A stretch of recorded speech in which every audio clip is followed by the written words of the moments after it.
This morning, when I went to put the case on, I had a little unexpected incident.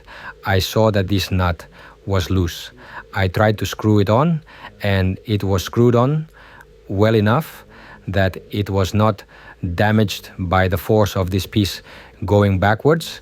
It doesn't look like it's broken, although I'll take a good look at it in the last few laps. And this one was missing. I was trying to get it close enough to get it in shape, but the back iron bent. When I tried to get it close, I almost couldn't get it close. And when I got the nut, I couldn't get it close and turn it at the same time. So I put this strap in with the front chassis, tightened it by pulling it from behind, and put it in place. Now we have it well positioned, so I can put the nut on. And luckily I found one that fits, but it is not the one that touches.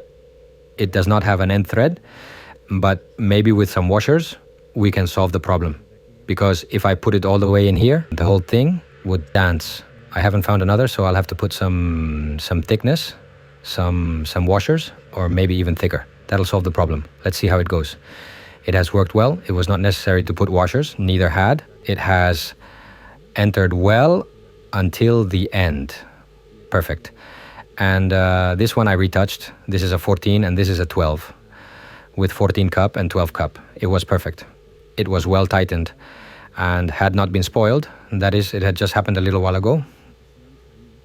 Yesterday I had a bad feeling when I noticed that the rear part was moving a lot. When I rode on the tracks, it moved. But I went down and checked the ones I could see, the ones I thought might be wrong, and they were fine. It was only this morning in the sun that I saw that one nut was missing and the other one was loose. But that's it. I can release them now. And the mission to Nepal is done. At the same exit of Kovin, I found a small hardware store where I could buy a replacement for the nut. I also bought a piece of hose for the fuel tank. Once it was installed, I was able to choke it so no gas would come out. Every time I went up with the quad, with the inclination, I had a leak and gasoline came out. I left Kovin and went to Dubovac. I took a track and went towards the Danube. And from there, I went to Bela Crkva. And the Serbian side was Kaluderovo. And the Romanian side was Carbonari or Rila. I came to Stancilova. And from there to Vela Racitei, New Sopotu, Timimurgu, Sabinesia Madre. I arrived in Selnita, where I found a military base. And from there, I went to Orsova at the foot of the Danube, where I spent the night.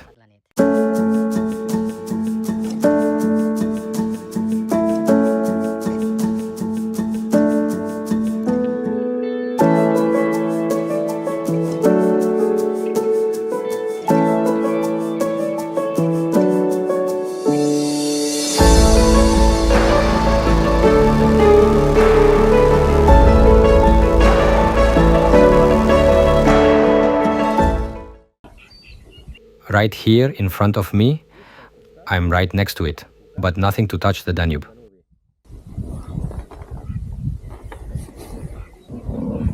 Must be some wetlands.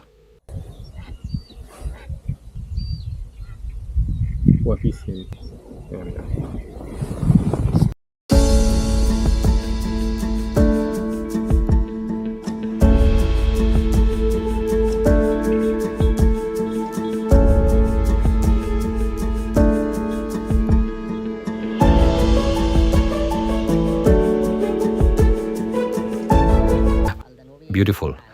The Danube is the big river. I mean, it's impressive. It is a river that for a stretch forms a border between Serbia and Romania, continues, and then forms a border between Romania and Bulgaria.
I've barely gone 2 kilometers, not yet. And back there is the border between Serbia and Romania. I gave my passport on the Romanian side and I've done about 20 or 25 meters and I've already taken this path. It's spectacular. I mean, I never would have thought of it.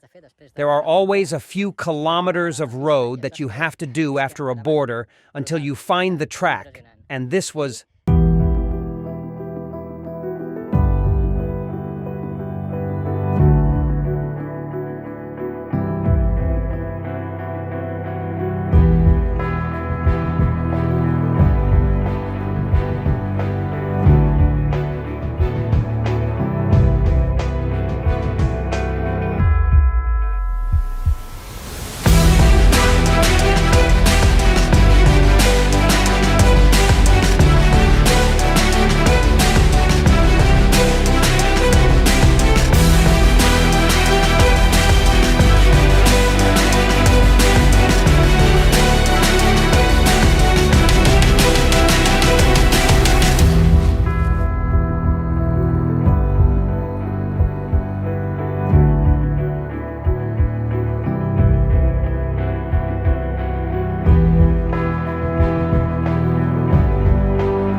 It's almost 1 in the afternoon, and this is the first little village I find in Romania. The first part of the border was a track, brutal, and I found this road, maybe a kilometer from where there was a customs control van. Probably in case they crossed the border and hid the tobacco or something. How beautiful.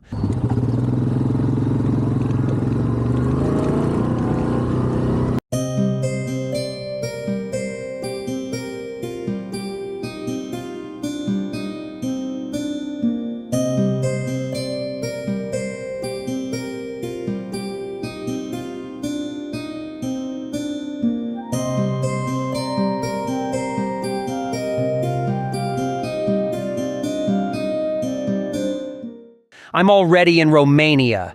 This is the road where the cars, trucks, supplies pass by.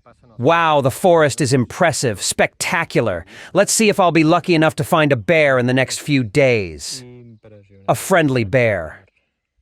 It's 13:30 in the afternoon. I'm not going to eat, but I might go on until 4 in the afternoon. Until 4 or 5 in the afternoon at the most. 6 at the most, depending on whether I find a hotel or not. And I want to find a hotel. I want to be able to work, and I want to be able to upload the files that I still have to upload. I have a very long way to go through Romania.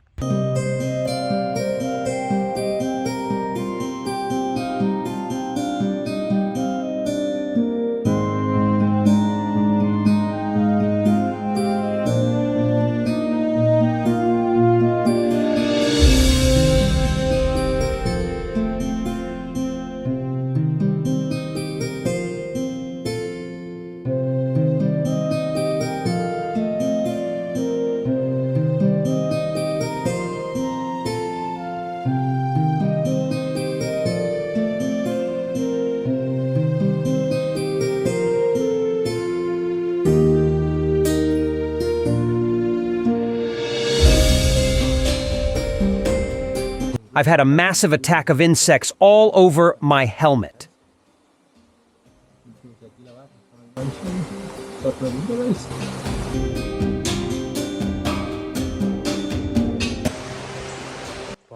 I've got an incredible route that goes through a dense forest, humid, smells like a field. There must be a lot of mushrooms. And next to the river. How beautiful Romania is.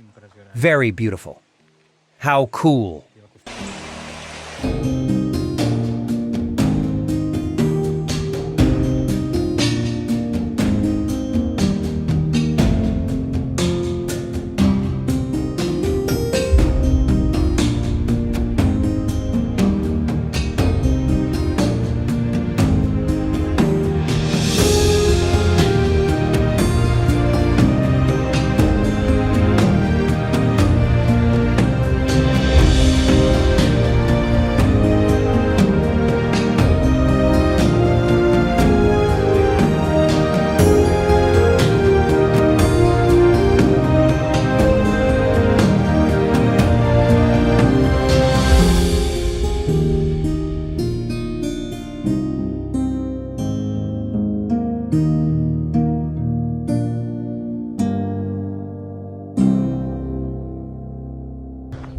It's raining a little bit, but it's been raining for a while.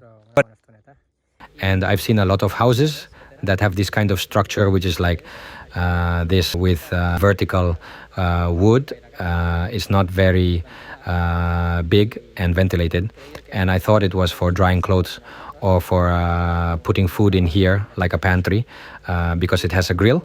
And no, it turns out it's a well. This one in particular is a fountain of youth. And let's see if I can get the camera in there. This is the wheel that you make it turn.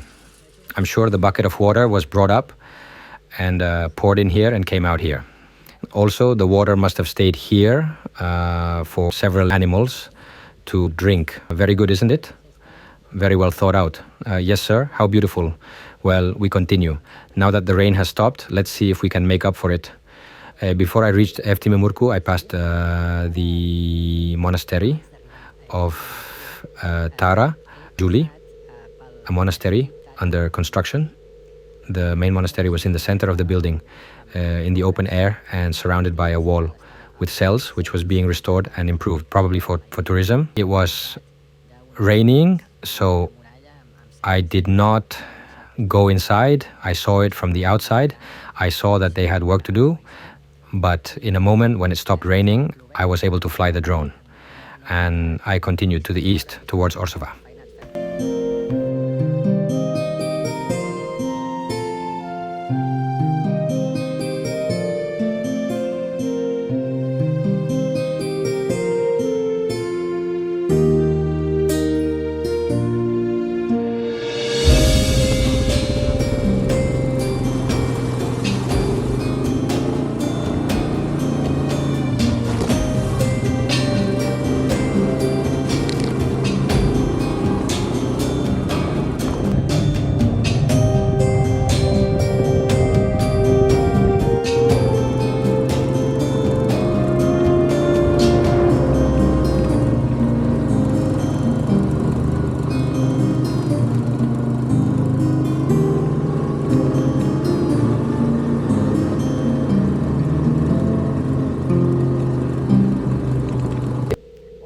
Finally, I arrived at Eselnita, where I found a military base with some abandoned concrete bunkers.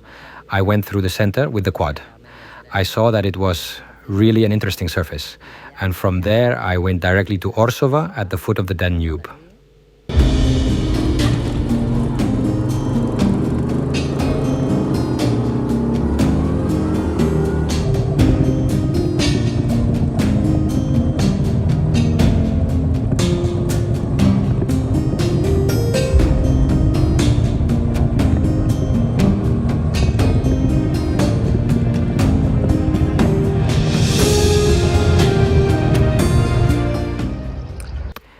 In Orsova, I arrived at the hotel and it was 8 o'clock at night. I took a shower, parked the quad inside, and went for a walk in Orsova. Right now, I am in the river Cerneva, which flows right here, a few meters down into the Danube. It is a bit dirty. So we can say that we are in the Danube Park. And in this river, there are rims, tires, bucket covers. It's really dirty. It's not taken care of. It's a pity how dirty it is. Very beautiful. Here in the middle, they have a kind of island where they have a restaurant. It is called Pescarus Restaurant. As far as I know, their main dish is fish. Today was a very interesting day because I didn't leave the hotel very early because of the file problem. Uploading files to the FTP to be able to continue with the videos, it is getting very long, and especially the pre-editing that I have to do. Because there are many different videos, especially for the 360 camera, I have to convert them into videos to get the plans I want. The drone, the GoPro, the phone. And each one has to be downloaded, sorted, and put in place. There is still a lot of work to do. Still, I've traveled about 200 kilometers and changed countries. I woke up in Serbia, and now I'm in Romania. The route was spectacular. I loved it. Fabulous. It rained a little bit, but nothing to stop me from continuing. It was brutal. Fabulous. I woke up today with the flower in my ass again. I'm tired, but I know it's all so beautiful. You don't realize how privileged I am. First of all, because of the time I had to live. Because in Europe, there were many wars and battles, at least in my country, and that I did not have to do military service. And on the last stretch, it was already raining. I have done wide tracks and stretches of road to Smederevo. And at this point, the Danube is crossed. And as it was raining and it was getting dark, the first village I found accommodation, I stopped, took a room and had a good rest and dinner.